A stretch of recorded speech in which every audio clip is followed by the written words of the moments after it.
Hello दोस्तों, welcome back to curious शरीफ the daily dose of Indian football. तो सबसे पहले बात करते हैं ईस्ट बंगाल के आज के होने वाले AFC challenge league quarter final match के बारे में, जहां पे वो टेक ऑन कर रहे हैं तुर्कमेनिस्तानी क्लब एफके अर्कादाक को। आज शाम 7 बजे सोल्ट लेक स्टेडियम में मैच खेला जाएगा। इस मैच को आप लाइव देख सकते हो फैन कोड के ऊपर। अगर हम मैच की बात करें तो this is a really important game for East Bengal and Oscar Bruzon, because उनका जो आईएसएल का सफर है वो तो ऑलरेडी अब खत्म हो चुका है। So this is the tournament की जहाँ पे वो समथिंग अचीव करना चाहेंगे and it's a big opportunity for them, because आप कॉन्टिनेंटल लेवल पे as a Indian club represent कर रहे हो, तो वहाँ पे अगर आप कुछ अचीव करते हो that would be a bigger achievement than what you achieve in the domestic level. So उस पर्सपेक्टिव से भी this really good chance for them and एक अच्छा मोमेंटम वो कैरी करके आ रहे हैं इस टूर्नामेंट में, क्योंकि पिछले 4-5 मैचेस में अच्छी परफॉर्मेंस टीम ने दी है। कुछ की प्लेयरों की रिकवरी हुई है।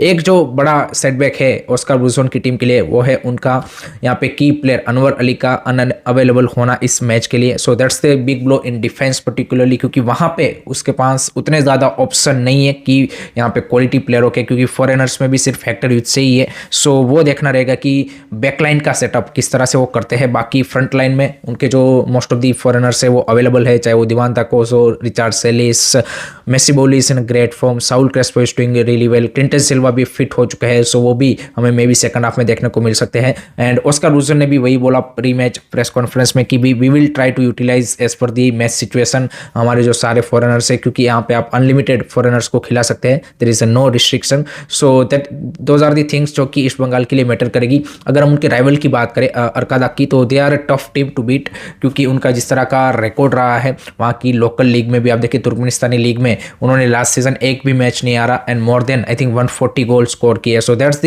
Incredible record. बट यहाँ पे एट द मोमेंट जो एक एडवांटेज आप थोड़ा सा ईस्ट बंगाल को बोल सकते हैं वो ये है कि FK Arkadag at the moment pre season mode में है, क्योंकि वहाँ पे जो लीग चलती है वो मार्च टू दिसंबर चलती है। तो अभी एफके अर्कादाक ये जो चैलेंज लीग का मैच है वो as a pre season mode में खेलेंगे, जबकि east Bengal is coming up with the you can say कि सीजन की जहाँ पे प्लेयर ज़्यादा बेटर फिट एंड शेप में होंगे। सो वो एक एडवांटेज है एंड पहला मैच होम पे भी है।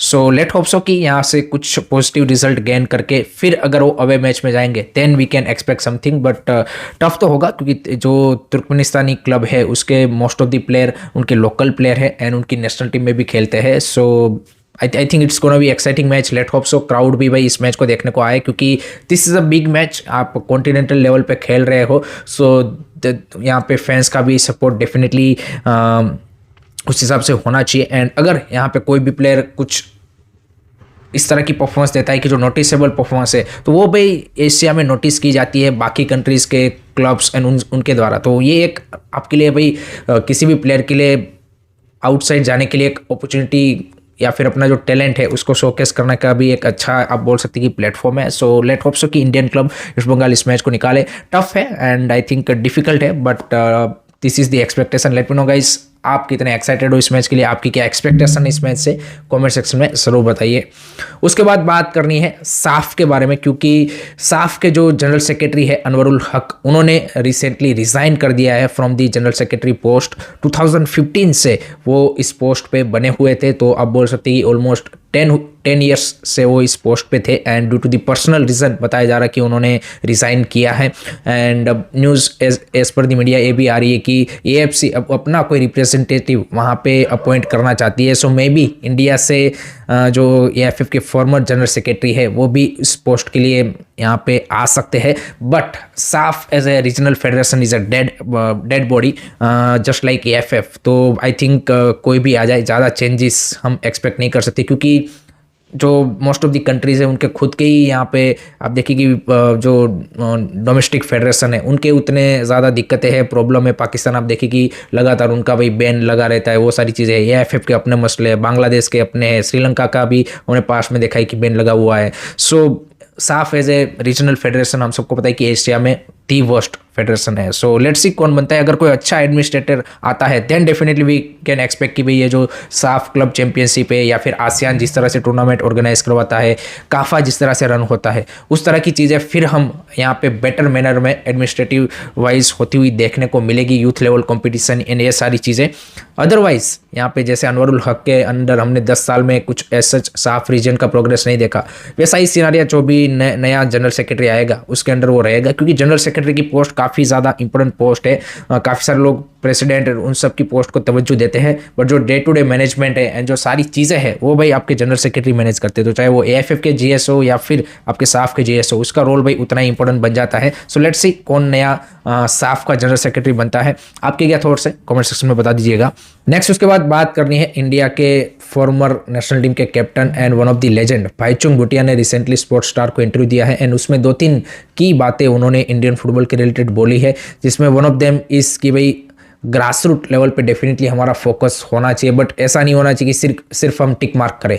यहाँ पे स्टेट अफेयर्स एंड एएफएफ या फिर मोस्ट ऑफ दी जो ये स्टेक होल्डर्स है ये करते हैं कि भाई हमने ये लीग करवा दी, हमने ये यूथ लीग करवा दी, बट उसमें क्वालिटी भी होनी चाहिए और 1-2 महीने की लीग से कुछ नहीं बनेगा, ऐसा उनका मानना है। उन्होंने बोला कि हमें प्लेयरों को रेगुलर पूरे साल यहाँ पे फुटबॉल ग्रास रूट पे भी प्रोवाइड करनी पड़ेगी। ऐसा नहीं होगा कि प्लेयर भी 1-2 महीने खेल के फिर यहाँ पे फुटबॉल नहीं खेलेगा, देन हमें उस तरह की प्रोग्रेस नहीं देखने को मिलेगी।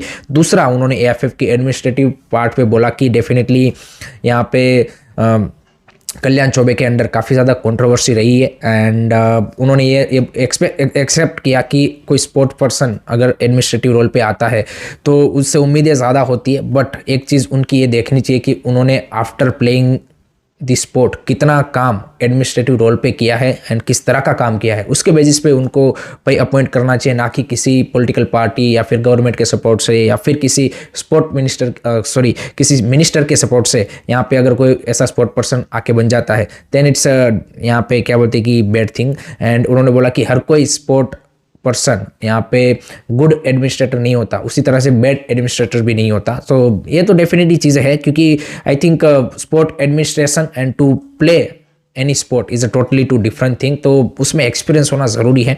एंड आई थिंक कि ना कि उन्होंने कल्याण चौबे की अपॉइंटमेंट के ऊपर वो थोड़ा सा आप बोल सकते कि इशारा किया है, वो सही बात है। अगर आप देखें कि भाई आप किसी कल्याण चौबे की अपॉइंटमेंट देखेंगे तो उसी हिसाब से हुई थी, ना एज सच कोई उनका एडमिनिस्ट्रेटिव उतना कोई एक्सपीरियंस था उस हिसाब से। एंड तीसरी चीज़ उन्होंने रिगार्डिंग एफएसटीएल डील बोली, तो उसमें भी उनका पॉइंट ऑफ व्यू है कि भाई डेफिनेटली उनके साथ हमें रिन्यू करना चाहिए, because we need that kind of a corporate house to support the game. Otherwise जो फंडिंग है वो आपकी भाई यहाँ पे गवर्नमेंट तो कोई सपोर्ट कर नहीं रही है, सो पैसा आपको भी कॉर्पोरेट से ही लाना पड़ेगा अगर आपको गेम को ग्रो करना है। सो उसमें भी उन्होंने बोला कि उनके साथ जल्द से जल्द कॉन्ट्रैक्ट रिन्यू होना चाहिए। तो दिस आर दी थिंग्स जो उन्होंने अपने ओपिनियन शेयर किए हैं। आपका क्या थॉट्स है बता दीजिए कमेंट्स में। अब बात करते हैं आईएसएल के कल खेले गए मैच के बारे में, जहां पे एफसी गोवा ने अपना जो विनिंग मोमेंटम है उसको कंटिन्यू रखा है एंड 2-0 की एक कंफर्टेबल विक्ट्री हासिल की है against Mohammedan SC. And complete performance from Manolo Marquez side and Iker Guarrotxena के 2 बेहतरीन header goal. They could have score 3-4 more goals because इतने क्लियर कट चांसेस उन्होंने इस मैच में बनाए थे।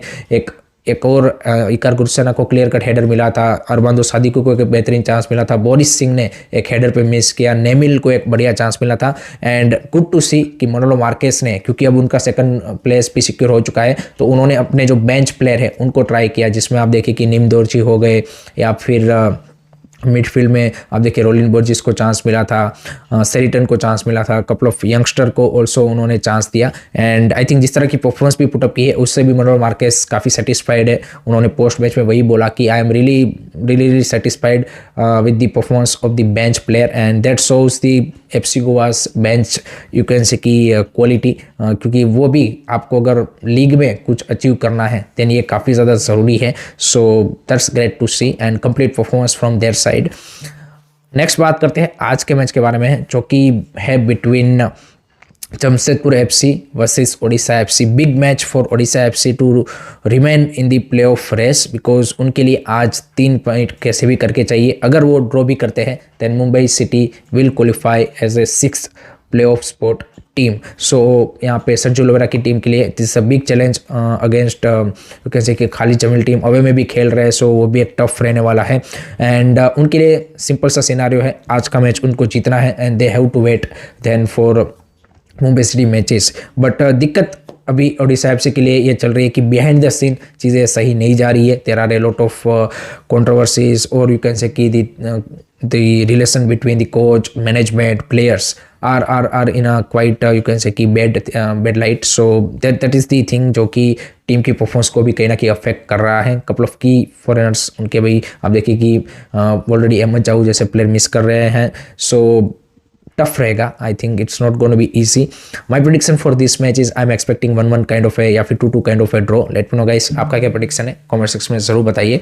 So that's it from my side guys regarding today's Indian football news. I hope कि आपको वीडियो पसंद आया होगा. Keep supporting Indian football. Don't forget to like share and subscribe curious study. जय हिंद, जय भारत.